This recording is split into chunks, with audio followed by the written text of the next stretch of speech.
मसीह के जिंदा और जलाली नाम में आप सबको सलाम। आज हम प्रोफेट जॉन यानी कि यूना रसूल की बाइबल स्टोरी देखेंगे। अगर आप चैनल पर नए हैं तो चैनल को सब्सक्राइब करें और बेल आइकन को जरूर ऑन करें। आइए हम अपनी वीडियो को शुरू करते हैं। सबसे कम उम्र शागिर्द यूहन्ना जब्दी का बेटा याकूब का छोटा भाई था। यहाँ से गालिब है कि उसकी माँ सलवाई मुकद्दसा मरियम की बहन थी। उसका खानदान बैतसैदा में मकियम था, लेकिन उनका एक और घर यरूशलेम में भी था। यूहन्ना उसका भाई और बाप गलील की झील में मछलियां पकड़ा करते थे।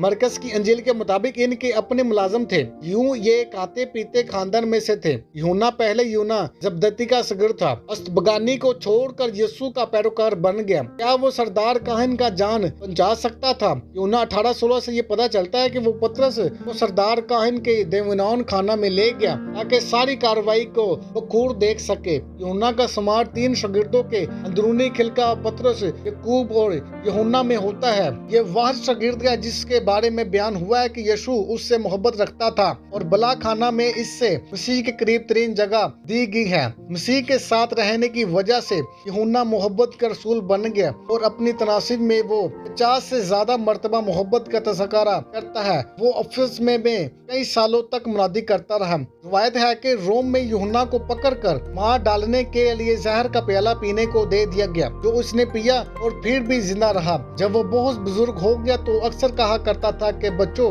आपस में मोहब्बत रखो। नई ऐदनामा की 50 किताबों में से मंसूब है। यूहन्ना के इंजील के बारे में बाज उलमा का ख्याल है कि ये सारे जमानों की गहरी तरीन किताब और दुनिया की आला तरीन अदबी शाहकार है। यूहन्ना की इंजील की तकरीबन आधी आयात हमारे खुदावन के अपने अल्फाज है। 3री सदी के आबाए ईशान मुकाशा का मुसन्नफ होने के बाद यूहन्ना के नाम के साथ आरफ या उलम अलहायत का माहिर जैसे अलकाब का इजाफा किया है। यूहन्ना ने 12 शागिर्दों में से सबसे ज्यादा उम्र पाई और वो तकरीबन 100 बरस का था जब वो तभी मौत मरा। अगर आप चैनल पर नए हैं तो चैनल को सब्सक्राइब करें और बेल आइकन को जरूर ऑन करें।